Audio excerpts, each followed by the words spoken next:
सभी को स्नेह भरा नमस्कार।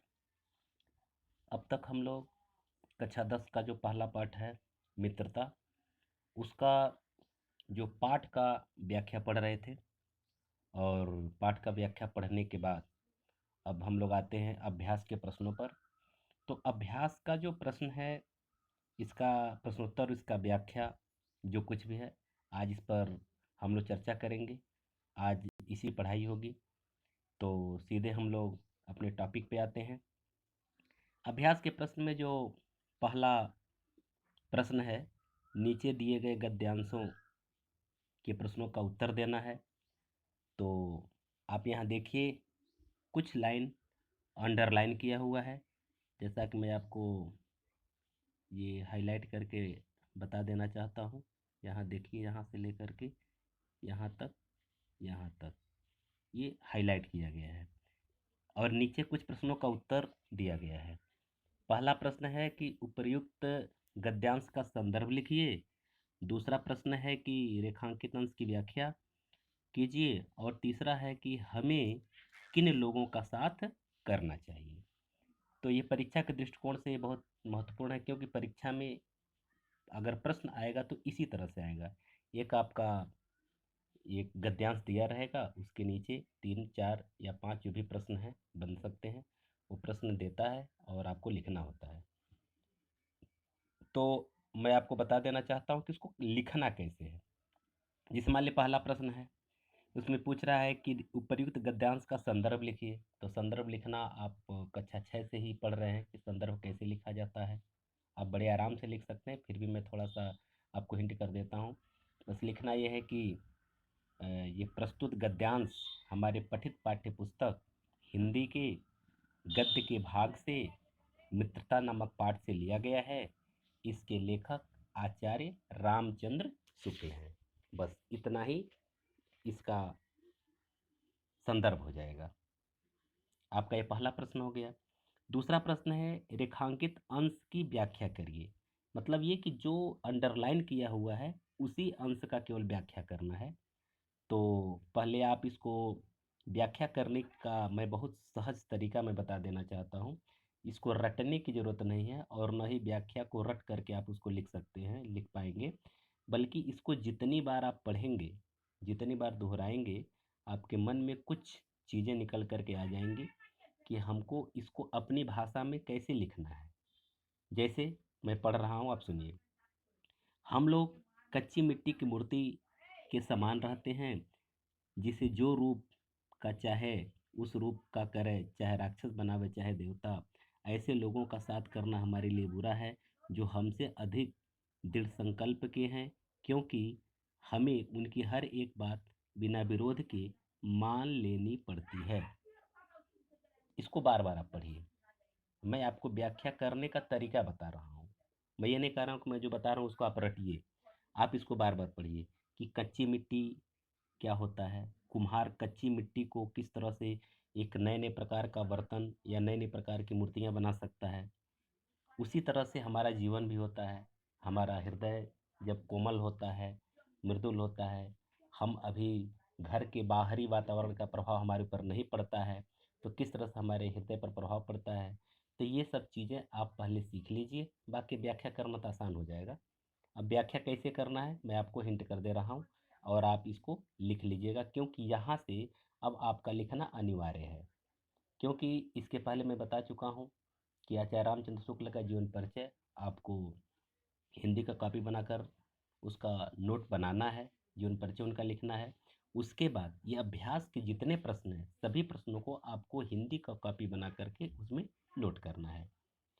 तो इसको लिखेंगे कैसे, व्याख्या कैसे करेंगे, कि हिंदी के कालजयी लेखक आचार्य रामचंद्र शुक्ल जी कहते हैं कि जिस प्रकार से कुम्हार कच्ची मिट्टी को विभिन्न प्रकार का आकार दे करके और उसकी विभिन्न प्रकार के बर्तन या मूर्तियां बना सकता है, यानी उस कच्ची मिट्टी को जैसा आकार देना चाहे वैसा आकार कुम्हार दे सकता है। उसी तरह से हमारा कोमल हृदय होता है। जब तक हमारे हृदय पर बाहरी परिवेश का असर नहीं पड़ा होता है, तब तक हमारा हृदय उस कच्ची मिट्टी के समान होता है। और जैसे परिवेश में हम पड़ते हैं, हमारा हृदय उसी तरह से परिवर्तित हो जाता है, यानी उसी रूप में हो जाता है। यानी हम अपने आप को राक्षस बनावें या देवता बनावें, ये हमारे ऊपर निर्भर करता है। और निर्भर कैसे करता है कि हम जैसी संगत में रहेंगे वैसी ही हमारी प्रवृत्ति हो जाएगी। अगर हम राक्षसी संगत में रहेंगे तो राक्षसी प्रवृत्ति होगी, और ऐसी संगत में रहेंगे जिनके अंदर देवताओं के सद्गुण भरे हुए हैं तो हम देवता बन सकते हैं। आगे कहते हैं कि ऐसे लोगों का साथ करना हमारे लिए बुरा है जो हमसे अधिक के हैं। मतलब ये कि जो हमसे अधिक दृढ़ संकल्प के हैं, जिनकी बात का विरोध हम कर ही नहीं सकते हैं, जिनको हम अपने से बहुत बड़ा मान लेते हैं, वे जो भी बात सही या गलत जो भी बात कहते हैं, अगर उसका हम लोग बिना किसी विरोध के बात मान लेते हैं, ऐसे लोगों का संगत करना खतरनाक है। ऐसे लोगों का साथ कभी नहीं करना चाहिए। तो इस तरह से आपका व्याख्या हो जाएगा। जैसे मैं बताया हूँ, आप अपने भाषा में अपने शब्दों में आप इसको कॉपी में नोट कर लेंगे। ठीक है। इसके बाद जो तीसरा प्रश्न है, हमें किन लोगों का साथ नहीं करना चाहिए, तो इसका उत्तर हो जाएगा, हमें ऐसे लोगों का साथ नहीं करना चाहिए जिनकी बात को हम बिना विरोध किए मानने के लिए बाध्य हैं। ऐसे लोगों का साथ हमें नहीं करना चाहिए, यह आपका उत्तर हो जाएगा। ठीक है। अब इसके बाद हम लोग आते हैं ख, जो इसका जो दूसरा प्रश्न है, इसमें भी व्याख्या दिया हुआ है, एक गद्यांश दिया हुआ है।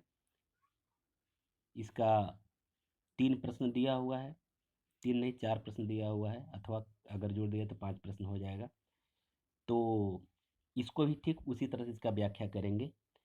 अब जैसे मैं आपको हाईलाइट करके बता देना चाहता हूँ कि व्याख्या किसका किसका करना है। ये जो अंडरलाइन किया हुआ देखिए यहाँ, विश्वास पात्र मित्र जीवन की औषधि है। देखिए, विश्वास पात्र मित्र जीवन की औषधि है। और फिर यहाँ से आपका हो जाएगा, एक मिनट, यहाँ से देखिए आपका ये हो जाएगा यहाँ से यहाँ तक। सच्ची मित्रता में उत्तम से उत्तम वैद्य की सी निपुणता और परख होती है।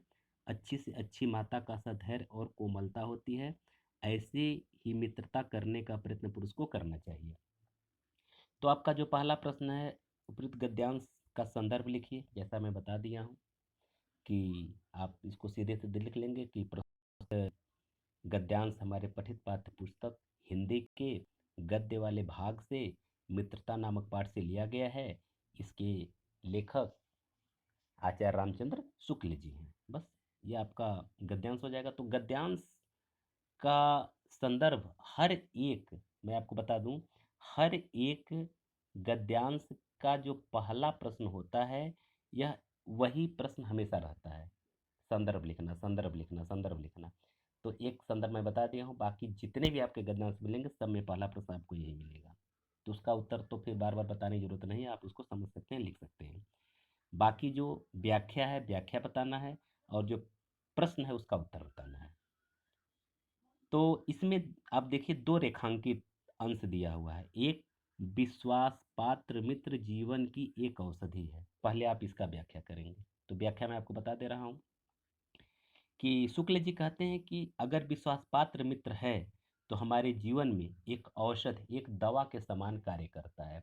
जिस तरह से हम अगर बीमार पड़ते हैं तो उससे संबंधित दवाई हम जब खाते हैं तो हमारी बीमारी समाप्त हो जाती है। उसी तरह से हमारा जीवन जब किसी संकट में होता है, जब किसी समस्या में हम होते हैं, तो हमारा मित्र हमें उस समस्या या संकट से दूर करने का प्रयत्न करता है, और प्रयत्न करने में सफल भी हो जाता है। यानी कि हमारी समस्याओं का समाधान वो कर लेता है। तो इस तरह से जो विश्वास पात्र मित्र होता है हमारे लिए एक दवा का काम करता है। जो अगला अंडरलाइन है, सच्ची मित्रता में उत्तम से उत्तम वैद्य की सी निपुणता और परख होती है। अच्छी से अच्छी माता का सधैर्य और कोमलता होता है। ऐसी मित्रता करने का प्रयत्न प्रत्येक पुरुष को करना चाहिए। यहाँ कहें कि सच्ची मित्रता जो है कि उत्तम वैद्य के समान होती है। जिस तरह उत्तम वैद्य जो है कि आपका नब्ज टटोल करके और आपसे कुछ बातें पूछ करके आपकी सारी बीमारी को जान लेता है, उसी प्रकार से सच्चा मित्र अपने मित्र का चेहरा देख करके, उसके मनोभाव को देख करके समझ जाता है कि हमारे मित्र के सामने कोई लग रहा है समस्या आ पड़ा है, और उसका वो समाधान बहुत अच्छे ढंग से कर ले जाता है, अगर सच्चा मित्र है तो। या फिर सच्चे मित्र के अंदर एक अच्छी से अच्छी माता का सधैर्य और कोमलता होता है। सच्चा मित्र जिस तरह से माँ अपने पुत्र के साथ इतनी कोमलता का व्यवहार करती है, इतनी ममता और प्यार का व्यवहार करती है, उसी तरह से सच्चा मित्र अपने मित्र के साथ कोमलता और धैर्य का व्यवहार करता है। बड़ी धैर्य के साथ अपने मित्र को संकटों से निकालने का प्रयत्न करता है, और बड़े प्रेम के साथ उसे उन्नति के मार्ग पर ले जाने का प्रयास करता है। ऐसी मित्रता करने का प्रयत्न हर पुरुष को करना चाहिए। यह आपका व्याख्या हो जाएगा। इसके बाद जो तीसरा प्रश्न है कि हमें अपने मित्रों से क्या आशा करनी चाहिए, तो इसका उत्तर हो जाएगा, आप दूसरी लाइन में देखेंगे तो आप इसका उत्तर पा भी सकते हैं, फिर भी मैं आपको थोड़ा सा हिंट कर देना चाहता हूँ कि सच्चे मित्रों से हमें यह आशा करनी चाहिए कि वे उत्तम संकल्पों वाले हों और हमें दृढ़ करें, हमारे दोषों और त्रुटियों को बचाएंगे, और सत्य, पवित्रता और मर्यादा के प्रेम को पुष्ट करेंगे। अगर हम कभी कुमार्ग पर पैर रखेंगे तो हमें सचेत करेंगे। तो ये इसका उत्तर हो जाएगा। आप अपने भाषा में उसको सिस्टमेटिक ढंग से बना करके आप लिख लीजिएगा। इसके बाद जो अगला प्रश्न है अथवा करके जो दिया हुआ है, लेखक ने सच्ची मित्रता की तुलना किससे की है, तो यहाँ देखिए जो अंडरलाइन किया हुआ है इसी में इसका उत्तर है कि सच्ची मित्रता की तुलना लेखक ने दो लोगों से किया है, एक उत्तम वैद्य और एक अच्छी माता। तो इसका उत्तर हो जाएगा कि लेखक ने सच्ची मित्रता की तुलना उत्तम वैद्य और सच्ची या अच्छी माता के रूप में तुलना किया है। ठीक है। और अथवा वाला जो प्रश्न है वह भी वही है, अथवा करके दिया हो, विश्वास पात्र मित्र की तुलना किससे की गई है, तो बात वही हो जाएगा, उसका उत्तर जो है कि यही हो जाएगा जो अभी मैं बताया हूँ। अब हम लोग सीधे चलते हैं अगले प्रश्न की तरफ। ग ग जो है इसमें दिया हुआ है कि एक फिर आपका एक पैराग्राफ दिया हुआ, अनुच्छेद दिया हुआ है, और इसमें भी फिर वही 3 प्रश्न हैं, और इसको मैं आपको बता देना चाहता हूँ कि यहाँ जो व्याख्या जो दिया हुआ है मैं आपको अंडरलाइन करके बता देना चाहता हूँ। यहाँ इसमें आपका ये व्याख्या है। यहाँ पहला प्रश्न है उपर्युक्त गद्यांश का संदर्भ लिखिए, मैं बता दिया, संदर्भ आप उसको लिख लेंगे। दूसरा है गद्यांश के रेखांकित अंश की व्याख्या कीजिए। देखिए जो पीली पट्टी में जो मैं आपको हाईलाइट करके दिखा रहा हूँ, यहाँ देखिए, हमारे और हमारे मित्र के बीच सच्ची सहानुभूति होनी चाहिए। ऐसी सहानुभूति जिससे एक के हानि लाभ को दूसरा अपना हानि लाभ समझे। मित्रता के लिए यह आवश्यक नहीं कि दो मित्र एक ही प्रकार के कार्य करते हों या एक ही रुचि के हों। इसी प्रकार प्रकृति और आचरण की समानता भी आवश्यक या वांछनीय नहीं। ठीक है। कह रहे हैं कि हमारे और हमारे मित्र के बीच में सच्ची सहानुभूति होनी चाहिए। शुक्ल जी का कहना है कि हम और हमारे मित्र के बीच में एक सच्ची सहानुभूति होनी चाहिए। अगर एक मित्र का हानि हुआ तो दूसरा मित्र उसे अपना हानि समझे, और एक मित्र का लाभ हुआ तो दूसरा मित्र समझे कि वो हमारा लाभ है, माने हानि लाभ को भी वो अपना हानि लाभ ही समझे। और ये मित्रता के लिए जरूरी नहीं है कि दो मित्र एक ही प्रकार के कार्य करते हों। एक तरह के कार्य करने वाला, कोई जरूरी नहीं कि एक ही तरह के कार्य करने वाले के बीच में ही मित्रता हो सकती है या सच्ची मित्रता हो सकती है। दो अलग अलग लोग कार्य कर सकते हैं लेकिन अच्छी मित्रता हो सकती है। अलग अलग रुचि वाले हैं फिर भी अच्छी मित्रता हो सकती है। इसी प्रकार से उस व्यक्ति का प्रकृति और आचरण में भी समानता आवश्यक नहीं है। कभी कभी असमान आचरण वाले, असमान प्रकृति वाले लोगों के बीच में भी जो है बहुत गाढ़ी मित्रता होती है। हालांकि आपको जब मैं व्याख्या पढ़ाया हूँ तो उसमें मैं आपको बताया हूँ कि राम विनम्र स्वभाव के थे और लक्ष्मण उग्र स्वभाव के थे, लेकिन दोनों लोगों में कितनी प्रगाढ़ मित्रता थी, कितना अगाध जो है कि भाईचारे का भावना था। और दो विरोधी प्रवृत्ति के होने के बावजूद भी इन लोगों में मित्रता रही। मित्रता से ज़्यादा वो तो भाईचारे की बात होती है, भाई भाई का प्रेम है, लेकिन यहाँ भी अगर देखा जाए तो एक मित्रता का ही एक बहुत अच्छा उदाहरण है। फिर उसके बाद से दुर्योधन और कर्ण की मित्रता के बारे में भी देखा जा सकता है। कर्ण उदार था, दानी था, धर्मनिष्ठ था, जबकि दुर्योधन का प्रवृत्ति सब लोग जानते हैं, लालची था, लोभी था, स्वार्थी था। लेकिन फिर भी दोनों की मित्रता अंतिम समय तक रही, मरते दम तक रही, और कर्ण ने अपना प्राण दे करके उस मित्रता को निभाया। तो इस तरह से ये व्याख्या आपका हो जाएगा। मैं थोड़ा सा बहुत बड़ा व्याख्या बता रहा हूँ, ये जरूर नहीं कि आप इतना ही बड़ा लिखें, मैंने इसमें से जो खास खास चीज़ हैं आप इसको अपने मनो मस्तिष्क में रख करके आप उसको सिस्टमेटिक ढंग से लिख सकते हैं। मैं डिटेल इसलिए बता दे रहा हूँ कि आपको इसकी गहरी पैठ, व्याख्या की गहरी पैठ हो जाए, ताकि आप इसको अपने ढंग से भी बना करके लिख सकते हैं। ठीक है। इसके बाद जो है कि जो तीसरा प्रश्न है, मित्र किसे कहते हैं? मित्र किसे कहते हैं? तो कहते हैं कि मित्र, यहाँ देखिए, यहाँ जो मैं अंडरलाइन किया हूँ इसके ऊपर थोड़ा सा देखिए कि मित्र सच्चे पथ प्रदर्शक के समान होना चाहिए, जिस पर हम पूरा विश्वास कर सकें। भाई के समान होना चाहिए, जिसे हम अपना प्रीत पात्र बना सकें। यही इसी पैराग्राफ, इसी लाइन में आपका इसका उत्तर होगा। जैसे इसका उत्तर हो जाएगा कि जो हमारा सच्चा पथ प्रदर्शक है और जो हमारे सगे भाई के समान है, वही हमारा सच्चा मित्र हो सकता है, क्योंकि उसी को हम अपना प्रीति पात्र बना सकते हैं और उसी पर विश्वास कर सकते हैं। ये आपके इस प्रश्न का उत्तर हो जाएगा। और इसमें दो प्रश्न हैं, ए और बी। तो फिर बी जो है, हमारे और हमारे मित्र के बीच कैसी सहानुभूति होनी चाहिए? तो कहते हैं हमारे और हमारे मित्र के बीच सच्ची सहानुभूति होनी चाहिए। बस यही इसका उत्तर हो जाएगा। हमारे और हमारे मित्र के बीच सच्ची सहानुभूति होनी चाहिए। तो इस तरह से आपका ये ग जो गद्यांश है इसके प्रश्नों पर चर्चा किया गया। अब हम लोग आते हैं घ। घ में उपयुक्त गद्यांश का संदर्भ लिखना है। ये मैं आपको बता दिया हूँ, बताने की ज़रूरत नहीं है, आप इसको लिख सकते हैं। जो मैं अंडरलाइन कर रहा हूँ यह आपका व्याख्या है। गद्यांश का रेखांकित अंश का व्याख्या करना है, ठीक है ना। तो देखिए व्याख्या कैसे करेंगे। यह कोई बात नहीं कि एक ही स्वभाव और रुचि के लोगों में ही मित्रता हो सकती है। समाज में विभिन्नता देख कर लोग एक दूसरे को आकर्षित होते हैं। बस इतना है, इतना अंडरलाइन है। इसका व्याख्या कैसे करेंगे, लिखेंगे कि आचार्य शुक्ल जी कहते हैं कि एक ही समान स्वभाव और रुचि वाले लोगों में मित्रता हो, कोई यह जरूरी नहीं है। कभी कभी ऐसा होता है कि समाज में विभिन्नता देखकर भी लोग एक दूसरे की ओर आकर्षित हो जाते हैं।